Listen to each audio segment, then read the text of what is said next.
এই রেসিপিটা বানালে কিন্তু দুমুঠো চাল বেশিই নিও।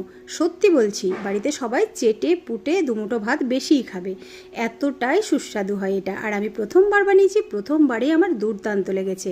আর যেটা আমার খুব ভালো লাগে সেটা আমি অবশ্যই তোমাদের সঙ্গে শেয়ার করি। তাহলে চলো রেসিপিটা শেয়ার করি। তো দেখো, প্রথমে এখানে আমি 1 বাটি জল বসিয়ে দিয়েছি, তার মধ্যে দিয়ে দিলাম 1/2 চামচ নুন। এবারে এখানে আমি ছোটো বাটির 1 বাটি সয়াবিন দিয়ে দিচ্ছি। সয়াবিনটা একটু ভালো কোয়ালিটির নেবে, তাতে করে রান্নাটা খুব ভালো হয়।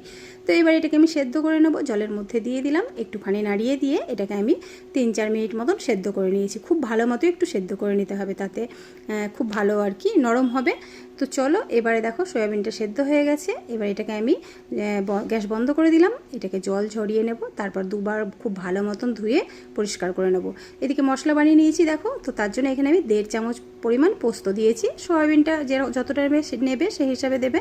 আর দিয়েছি এখানে 1 চামচ কালো সর্ষে, দিয়েছি 5টা কাঁচা লঙ্কা, তোমরা ঝাল যেরকম খাও সেই হিসাবে দেবে। সামান্য একটু নুন দিয়ে এটাকে আমি বেটে নেব। আর তার মধ্যে দিয়ে দিলাম দেখো ছোট্ট 1 বাটির 1/2 বাটি নারকেল কোড়ানো। নারকেলটা অবশ্যই দেবে, এতে কিন্তু স্বাদটা খুব ভালো হয়। তো দেখো, এটাকে আমি খুব ভালো মতন বেটে নিয়েছি। বাটাটা মানে মশলাটা একটু স্মুথ করে বাটতে হবে, কিন্তু দেখো খুব সুন্দর হয়েছে।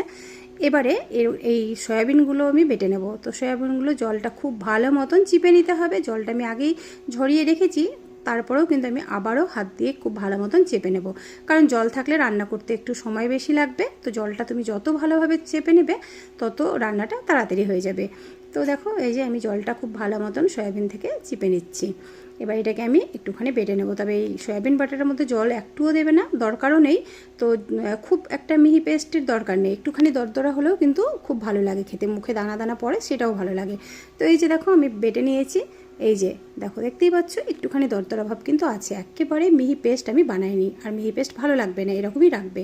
তো চলো এবার রান্নাটা শুরু করি। তো এবার এই সয়াবিন পেস্টের মধ্যে মশলাটা দিয়ে দিলাম, যে মশলাটা বেটে রেখেছিলাম। দিয়ে দিলাম সামান্য 1 চুটকি পরিমাণ হলুদ।